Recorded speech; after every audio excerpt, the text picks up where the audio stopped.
amenity just like we would offer dishwashers or trash compactors. It's been designed to be able to provide electric power during the day when excess power is being produced, more than what normally is needed by that home. The power is fueled right back into the utility company. And yet, when they're using power during the day, it is displacing part of that power. In this project itself, we feel that the project will be more attractive to buyers. We predict that the system that is there presently will save anywhere from 25 to 30% of the power that is used by this home. The design in this development is to have solar electric array on each residence. Another approach is to have a central array for an entire subdivision. In Phoenix, Arizona, a major developer, John Long Homes, has built an entire development which relies on a small centralized solar power station. 24 new homes use the power from this 200 kilowatt array each morning to cool their homes as well as run any appliances. During the rest of the day, the array power that is not used by the homeowners is sent out to the utility, and the homes are given credit toward what they will draw from the utility at night. We view this particular project as a stepping stone toward our ultimate use of photovoltaic energy in a new community that we're planning, a whole new city about 15 miles north of Phoenix. Houses of this size would run, each homeowner's use is as individual as you and I, but it'd be in the neighborhood of $250 to $300 a month. And we expect that a homeowner who is motivated to buy in this subdivision and appreciates all of the thermal techniques that we've employed, if they use those to their potential, there's no reason they can't have a zero bill for the year. We don't have a doubt in the world that the hardware will perform. We have utmost confidence in it. We don't view this as an experimental project. I think that, anytime you're on the front end of the use of a particular technology, it has to be exciting if you have any curiosity in your soul. In addition to developers, large electric utilities have begun using solar electricity to supply power to urban homes. Solar power plant, more than 3 times larger than any other system in the world, opened today. The plant is located. The solar to electric energy generator dedicated today is 3 times larger. Ceremonies will be held tomorrow for the world's largest solar plant capable of turning sunlight into electricity. The first utility-scale photovoltaic station in the world was built by Siemens Solar Industries in 1982 in Southern California near Hesperia. During daylight, this 20-acre facility generates electrical power at the rate of over 1 million watts and sends it to the Southern California Edison Utility Company. During a typical day, it produces enough energy for 300 to 400 Southern California homes. It only took 10 months to build, from the first plans on paper to final checkout, and it operates virtually unmanned. Another megawatt facility has been built using Siemens Solar modules operated by the Sacramento Municipal Utility District near their Rancho Seco nuclear power plant. This power station is designed specifically to offset summer load demand and has simpler single-axis trackers to follow the sun east to west during summer months. The largest and most visually striking central power station in the world is 6 times larger than the previous 2.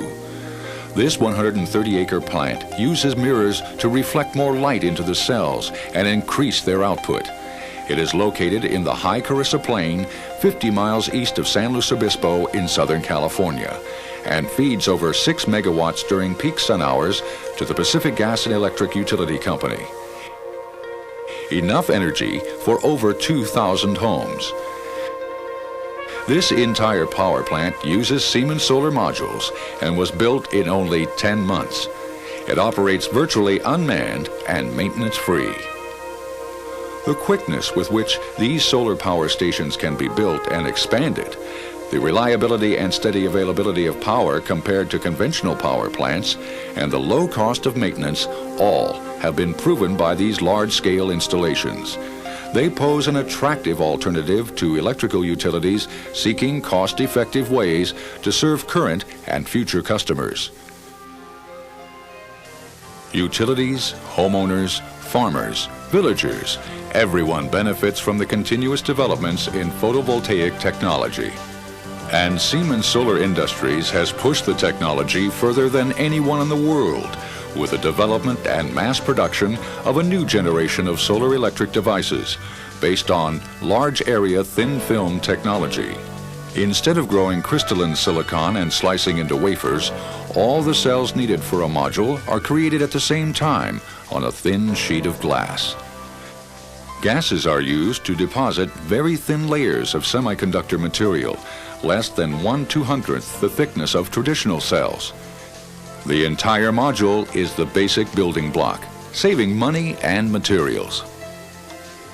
Unique methods for connecting the cells together on the glass, and injection molding of a special polymer to make an integrated frame and seal are just some of the advances that Siemens Solar has applied to this new generation of solar module.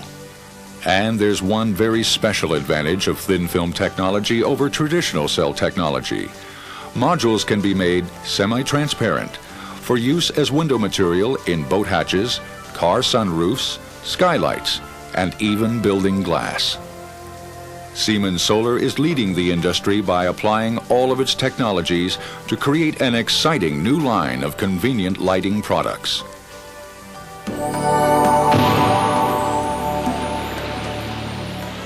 With the new sun-powered lighting products from Siemens Solar, you can have easy-to-install, economical outdoor lighting, no matter where you need it. Introducing sun-powered outdoor lighting by Siemens Solar, the leader in solar technology, helping you see your world in a whole new light. The uses of solar electricity today are increasing at a faster pace than ever before. Not only for remote areas where reliability is essential, but also near to where we work and play, providing essential safety, or water for drinking and farming, or adding to the enjoyment of life. And new technology is making all uses more possible and affordable. Solar electricity is not just a technology for the future, it's a solution for today.